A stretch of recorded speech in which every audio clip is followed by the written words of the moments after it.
Merhabalar, festivale hoş geldiniz. Sağ olun. Kısaca kendinizden bahsedebilir misiniz? Bizler Giresun Gönüllü Alayı 42 ve 47. alayların Atatürk'ün koruma muhafızı olan Topal Osman'ın torunlarıyız. Onu temsilen buraya geldik. Evet. Türkiye Cumhuriyeti'nin kuruluşunda ve Atatürk oluşunda büyük faydaları olan, Türkiye için kendini feda eden 2 tane alayı vardır bunların. Birisi 42. alay Haymana'da. İlk defa düşmanı geri püskürtmüş ve o gidişle Yunanistan'dan denize dökmüştür. Arkadan yetişen 47. alay onların ancak cenazelerine yetişebilmiş. Bizler de Giresun gönüllüleri olarak paşam ve bizler.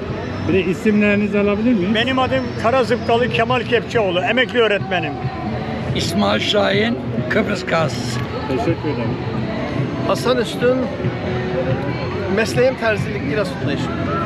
Topal Osman hakkında kısaca bilgi verin. Kısaca vereyim. Yani kimse bilmiyor, biz biliyoruz ama yani Tabii ki. Topa...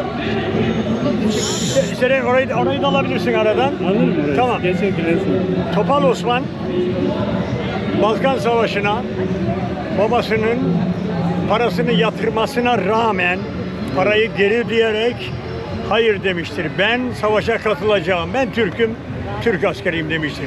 Daha genç yaşında ve Balkan Savaşı'na katılarak orada şarapnelle dizinden yaralanarak geri gelmiş ve Topal lakabını almıştır.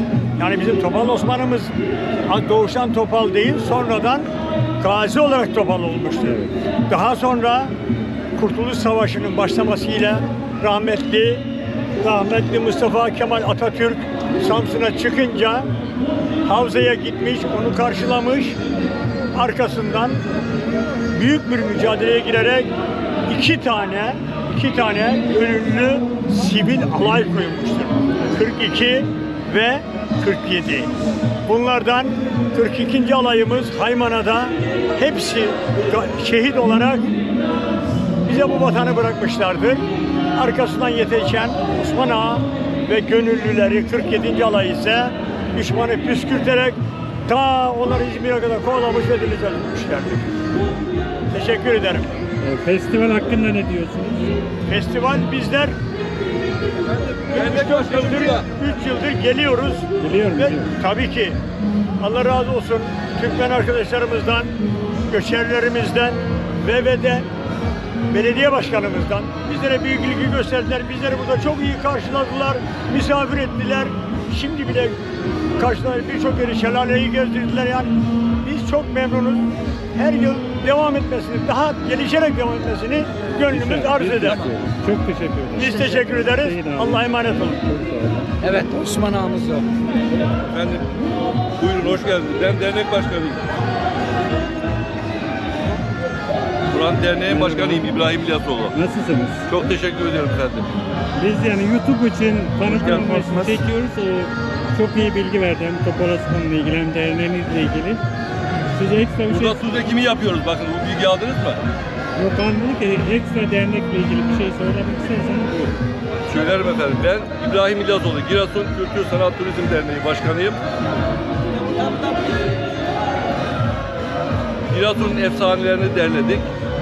Kültürünü tanıtıyoruz. Özellikle dünyada tek olan tuz ekim kültürünü tanıtıyoruz.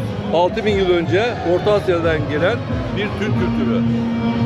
Bakanlıktan patente alınmış, üniversitede bilimsel bildirimi yayınlanmış, UNESCO'ya müracaat ettiğimiz somut olmayan kültürel miras. Burada da tuz ekimi yaparak tanıtımını yapıyoruz. Buna da bir bakalım.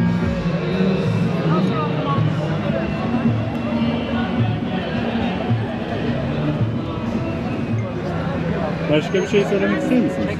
Çok teşekkür ediyorum. Muhittin Böcek Başkanıma, buradaki katılımcılara, Giresun Belediye Başkanı'na, Esmiye Belediye Başkanı'na çok teşekkür ediyoruz. Biz teşekkür ederiz. Çok sağ olun. Rica ederim efendim.